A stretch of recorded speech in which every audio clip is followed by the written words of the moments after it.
Hi viewers, welcome to our YouTube channel Prasad Kasla vlogs. ఈరోజు మనం కంప్యూటర్లోని కొన్ని షార్ట్ కట్స్, కీబోర్డ్లో షార్ట్ కట్స్ గురించి తెలుసుకుందాం. ఈ షార్ట్ కట్స్ వల్ల మన టైం చాలా వరకు సేవ్ అవుతుంది.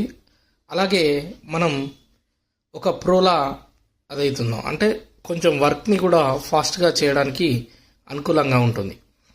అయితే మనం మొదటగా Ctrl+P చూద్దాం. Ctrl+P అంటే ప్రింట్. ఏ డాక్యుమెంట్ వెబ్ పేజ్ లేదా ఫోటో అయినా ఇన్స్టాంట్లీ ప్రింట్ చేయడానికి మనం Ctrl+Pని ప్రెస్ చేస్తే యూజ్ అవుతుంది. అయితే సెకండ్ వచ్చేసి Ctrl+Alt+Delete. Ctrl+Alt+Delete అనేది open security options, task manager, lock, sign out వంటివి క్విక్లీ యాక్సెస్ చేయొచ్చు దీంతో. అలాగే థర్డ్ షార్ట్ కట్ వచ్చేసి F2 అనేది రీనేమ్ షార్ట్ కట్ అన్నట్టు. ఫైల్ లేదా ఫోల్డర్ సెలెక్ట్ చేసి F2 కొడితే డైరెక్ట్ మనం ఒక ఫైల్ కానీ ఒక ఫోల్డర్ కానీ నేమ్ చేంజ్ చేయడానికి F2ను యూజ్ చేస్తాం. ఫోర్త్ షార్ట్ కట్ వచ్చేసి Ctrl+Y. ఇది రీడో షార్ట్ కట్. అంటే Ctrl+Zతో మనం అండో చేసిన పనిని తిరిగి కావాలంటే Ctrl+Yని యూజ్ చేయాలి. ఫిఫ్త్ వచ్చేసి Ctrl+T.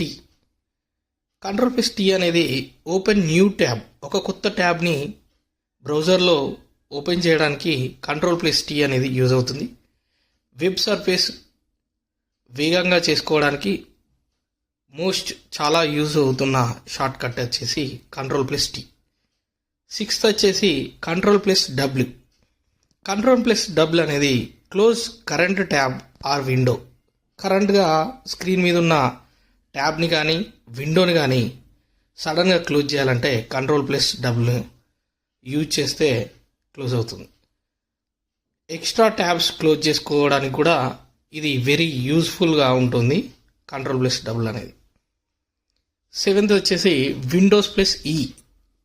Windows+E అనేది file explorer instantly files, folders manage చేయడానికి షార్ట్ కట్ అనేది ఇది బెస్ట్ అన్నట్టు.